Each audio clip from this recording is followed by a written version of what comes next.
Assalamualaikum warahmatullahi wabarakatuh. Alhamdulillahirabbil alamin. Wal 'aqibatu lil muttaqin. Wassalatu wassalamu ala sayyidina Muhammadin sallallahu alaihi wasallam khatamin nabiyyin wal mursalin wa ala alihi wa sahbihi ajma'in. Amma ba'd. Faqala Allah ta'ala fil Qur'anil Karim, a'udzu billahi minasy syaithanir rajim. Bismillahirrahmanirrahim. Fa'lam annahu la ilaha illallah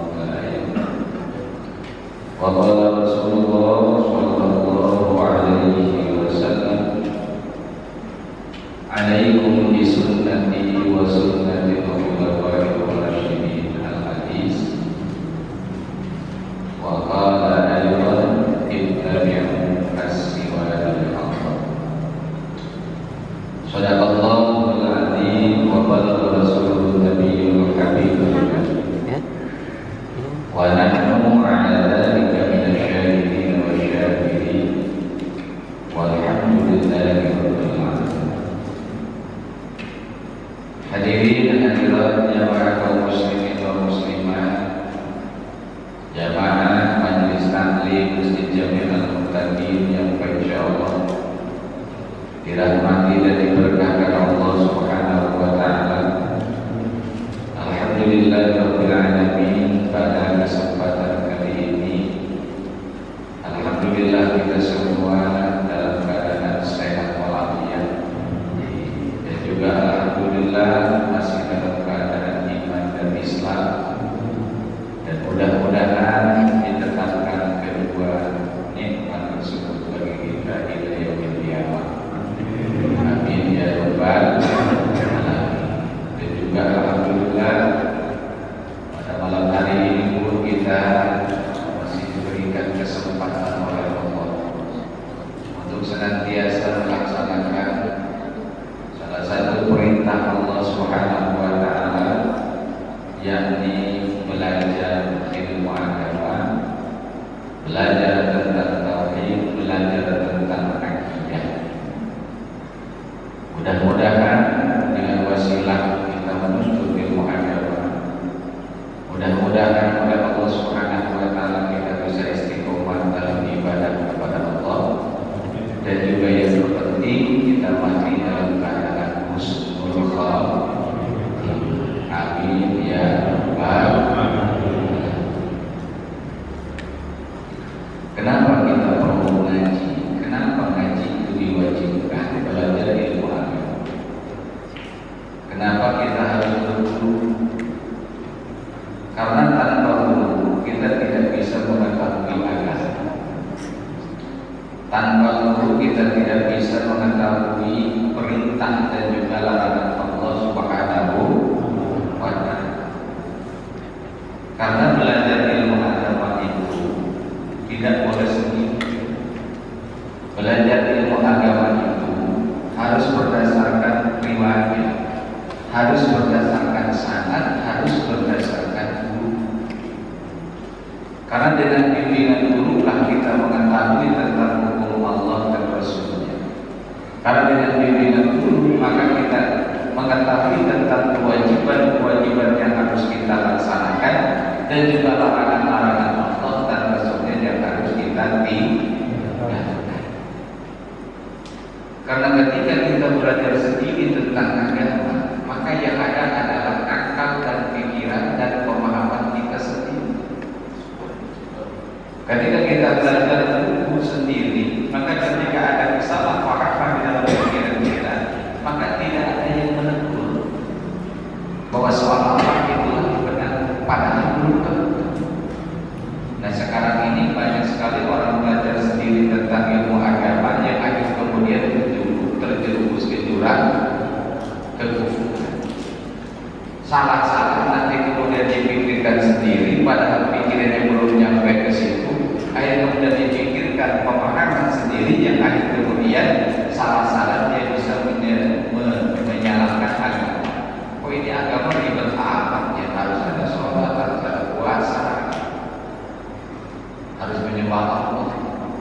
habis beribadah.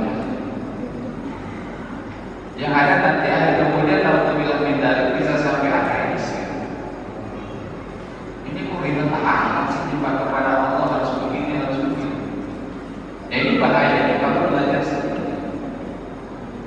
Maka di dalam kitab dijelaskan mata'allama bila syai'in fa sayyidu syaitanun. Barang siapa yang belajar tanpa guru maka gurunya syaitan. Ada juga diterangkan dalam kitab kita itu artinya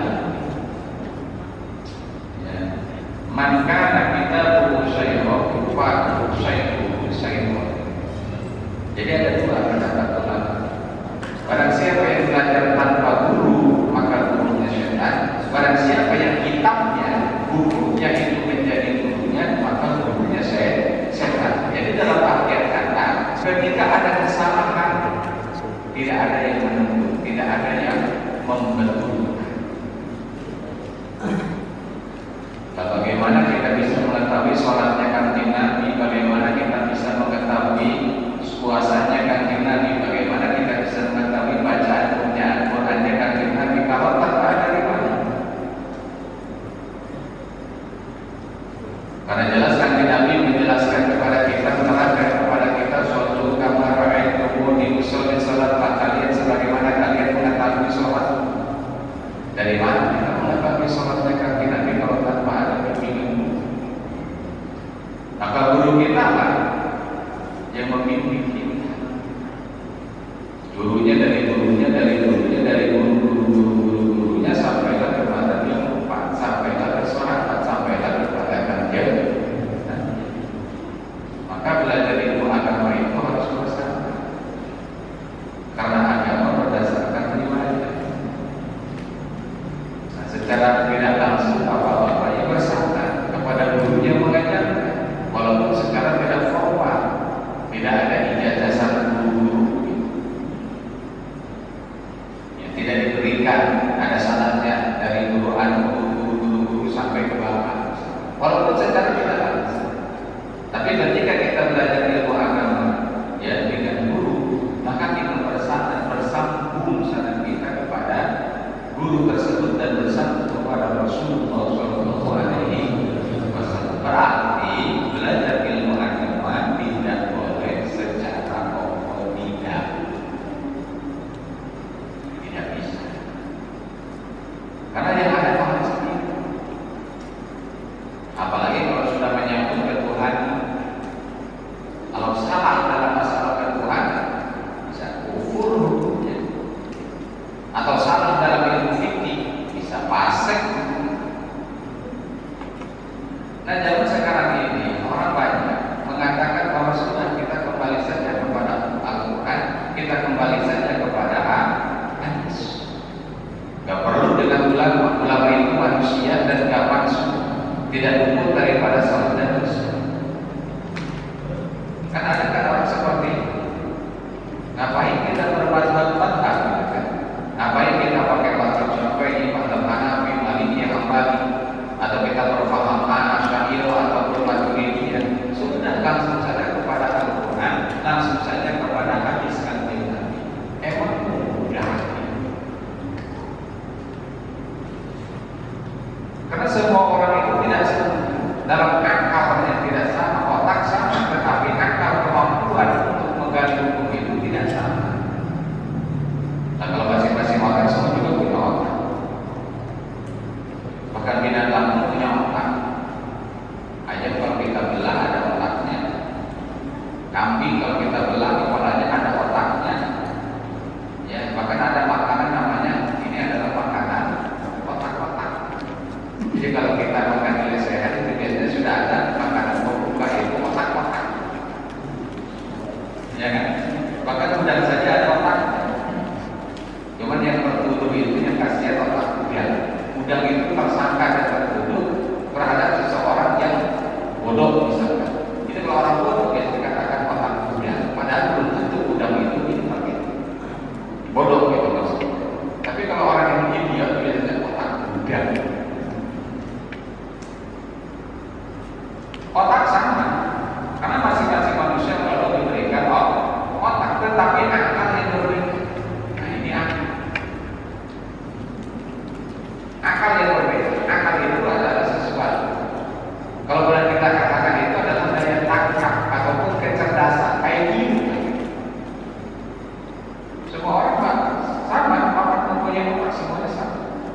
baik yang kecil, yang besar, yang dewasa, yang kakek-kakek, orang gila punya otak, tetapi akalnya yang berbeda, tingkat kecerdasannya yang berbeda. Maka kalau dalam bahasa Arab otak itu dinamakan lima. Tapi kalau tingkat kecerdasan itu, akal itu kan ngerti, artinya cerdas, kepintaran. Maka dalam bahasa Arab dinamakan akal, bukan lima, tapi akal. Maka akal inilah yang menjadi barometer standar seseorang itu mukalaf atau tidak. Mukalaf atau tidak. Maka dalam kitab-kitab fikih itu dibahasakan itu adalah akal. Jadi orang yang sudah mukalaf itu adalah balighun aqil, bukan balighun daqiqun, bukan. Tapi balighun aqil artinya orang yang sudah balik dan pintar. Ini perlu kita pahami. Jadi tingkat kepintarannya, tingkat kecerdasannya IQ dalam bahasa populer itu berbeda-beda.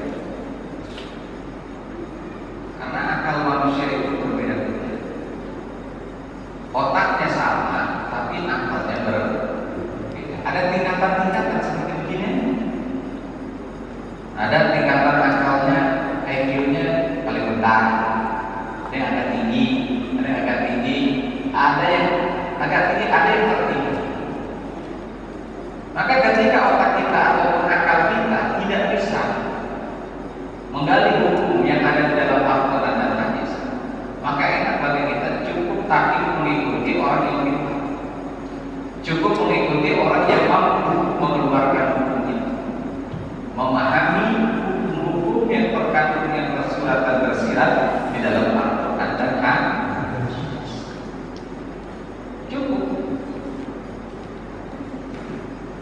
Maka di dalam kitab Al-Quran itu ya mudah bagi orang yang tidak ada kemampuan untuk menggali hukum itu, ya cukup taklid. Taklid itu adalah percaya terhadap ucapan orang lain tanpa perlu dalil. Tanpa perlu dalil. Ya, saya kata alim ulama ini halal, ya. Ini halal, ya. Ini halal, ya. Karena apa? Karena kita tidak mampu menggali. Maka kadang-kadang suka dikatakan dalilnya orang bodoh itu alim ulama, dalilnya orang bodoh itu kiai. Nggak jadi masalah. Kenapa? Karena kalau Allah ciptakan orang pintar semua, nggak ada yang ngaji. Kalau Allah ciptakan otak itu bodoh semua, nggak ada yang ngajar. Maka kefadilahan, keutamaan, kefaedahan belajar dan mengajar itu akan hilang ketika semuanya bodoh semua, ketika semuanya pintar semua. Nah, ngapain kita belajar produk pintar? Orang juga kan ada produk pintar misalkan. Nah, kemudian sekarang kalau misalkan otaknya bodoh semua, akalnya itu bodoh semua, nggak ada yang belajar. Apa yang mau diajar? Jadi seimbang. Tetapi kita dituntut oleh Allah untuk belajar mengetahui agama. Bahkan kita dituntut oleh Allah Subhanahu wa Ta'ala untuk mengetahui dan meyakini adanya Allah, dan Allah itu Tuhan kita, dan Tuhan kita namanya Allah. Allah adalah satu saja. Tuhan itu satu, namanya Allah.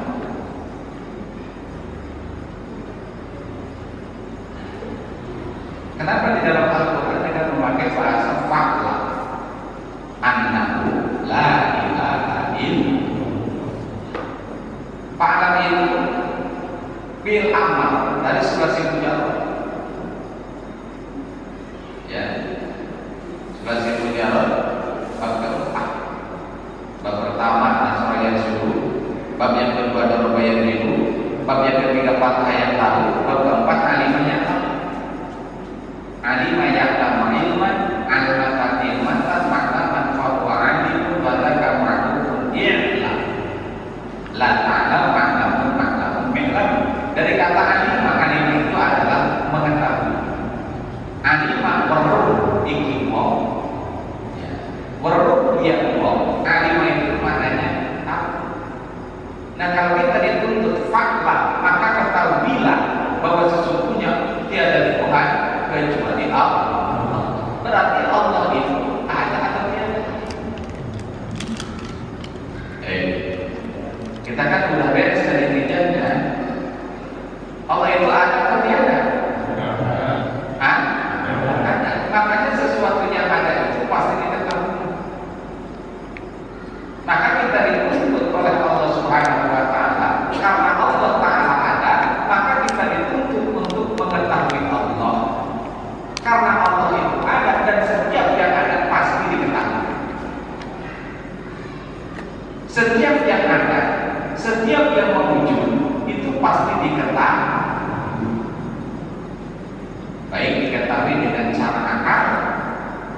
tetapi dengan cara agama. Cara akal Allah Subhanahu wa taala telah menjelaskan, ya. Qul huwallahu ahad. Di dalam Al-Qur'an Allah menjelaskan tentang keberadaan Allah Subhanahu wa taala, bahwa Allah Taala ini Allah Taala ini Allah. Maka sesuatu yang ada itu pasti diketahui. Karena kalau barang yang tiada itu nggak bisa diketahui. Nah, karena Allah Subhanahu wa taala itu ada, maka kita hanya tinggal menyaksikan, meyakini bahwa Allah Taala itu ada. Maka diucapkan dua kalimat syahadat, asyhadu alla ilaha illallah. Kita tinggal menyaksikan bahwa Tuhan itu tidak ada Tuhan kecuali Allah, dan Allah itu ada. Sebelum kita diwujudkan, sebelum langit dan bumi diciptakan, Allah Maha ada. Bahkan seandainya kata tidak diciptakan langit bumi, tidak diciptakan makhluk, tidak diciptakan manusia, tetap Allah Taala ada. Gak perlu nunggu apa namanya disahkan oleh kita keberadaan Allah. Tidak. Kita hanya perlu meyakini, menyaksikan dan meyakini Allah Taala itu ada. Maka di dalam Al-Quran bahasanya fa'la, ketahuilah. Nah, kalau kita kaji kitab Syafi'iyah di awalnya itu makna asyhadu itu banyak. Asyhadu itu, ya, di dalam kitab Syafi'iyah di awal itu bermakna at-taqi wa ad-dani. Artinya saya meyakini 100% di dalam hati saya, dan saya mengindikasikan bahwa tidak ada Tuhan kecuali Allah. Selain Allah itu tidak ada Tuhan. Selain Allah itu bukan Tuhan. Ya memang bukan Tuhan. Ya, memang hakikatnya bukan Tuhan. Yang disembah oleh orang-orang kafir, seperti menyembah berhala, menyembah patung. Orang-orang jahiliyah dulu, orang-orang musyrikin Mekah dulu itu menyembah yang namanya patung Lata, patung Uzza, patung Hubal, patung Inan, patung Mahat. Jadi banyak sekali Tuhan-Tuhan. Tuhan-Tuhannya. Padahal nama-nama Tuhan itu, nama-nama Tuhan mereka, Lata, Hubal, Uzza, itu hanyalah nama-nama yang mereka sandarkan kepada arca-arca itu. Hakikatnya bukan dari Tuhan. Karena kalau orang Barat ketika ditanya, itu kamu itu apa itu? Yang mana? Yang ngasih nama siapa? Ya orang-orang kampung Quraisy itu. Mereka menciptakan, mereka apa namanya? Mengatasnamakan bahwa Tuhan itu dinamakan oleh mereka Lata, Uzza, Hubal gitu. Lalu kalau kita tanya, itu apa? Yang mana? Jadi ternyata sesembahan yang disembah oleh orang-orang kafir itu adalah bukan Tuhan. Nah, ada nama-nama, itulah nama-nama yang diberikan oleh mereka kepada sesembahan mereka. Tetapi kalau Islam tidak, karena nama Tuhan itu adalah langsung dari Allah Subhanahu wa taala. Kita tidak bisa mengetahui nama Tuhan itu siapa kalau tidak diberitahukan oleh Allah Subhanahu wa taala. Maka dalam Al-Qur'an, "Qul man rabbus samawati wal ardh qulillah." Katakan oleh Muhammad kepada orang-orang kafir itu, siapa yang menciptakan langit dan bumi? Katakan oleh Muhammad, Allah. Jadi ternyata yang memberikan nama Tuhan Allah itu adalah Allah. Maka nama-nama Tuhan itu adalah amrun tauqifiyun, perkara tauqif, artinya perkara agama yang mundur langsung diberitakan oleh Allah Subhanahu wa taala. Maka Allah Subhanahu wa taala pun mempunyai nama-nama. Maka Allah Subhanahu wa taala pun selain nama Allah Tuhan kita, Allah pun mempunyai nama. Walillahil asmaul husna. Hafal asmaul husna. Cuma 99 kok. Apa? Insya Allah satu hari satu. Jangan banyak-banyak dapatnya. Satu hari satu. Allah Allah Allah Allah Allah Allah. Minimal kata dulu kalau kita udah sangat banyak 40 kali, insya Allah hafal dengan sendiri. Allah Allah Allah Allah Allah. Atur kan? Lalu besoknya Rahman Rahman Rahman atau ya Rahman ya Rahman ya Rahman. Terus besoknya lagi ya Rahim ya Rahim ya Rahim ya Rahim. Insya Allah hafal. Kurang lebih 3 bulan insya Allah hafal. 3 bulan. Ya, makanya kalau gua kata ya, sudah seumuran begini, umur udah hampir 60 tahun kok nggak apa sama gimana?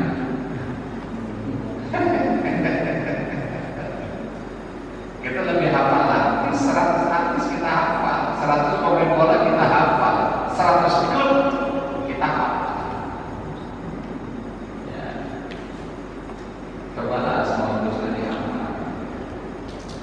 Karena faedahnya katakan Nabi Muhammad sholat hafal itu garansi dari kanjeng Nabi. Orangnya hafal asal Ustaz hafal aja. Secara tekstual apa yang ini? Orangnya hafal asal Ustaz di luar kepala. Jaminan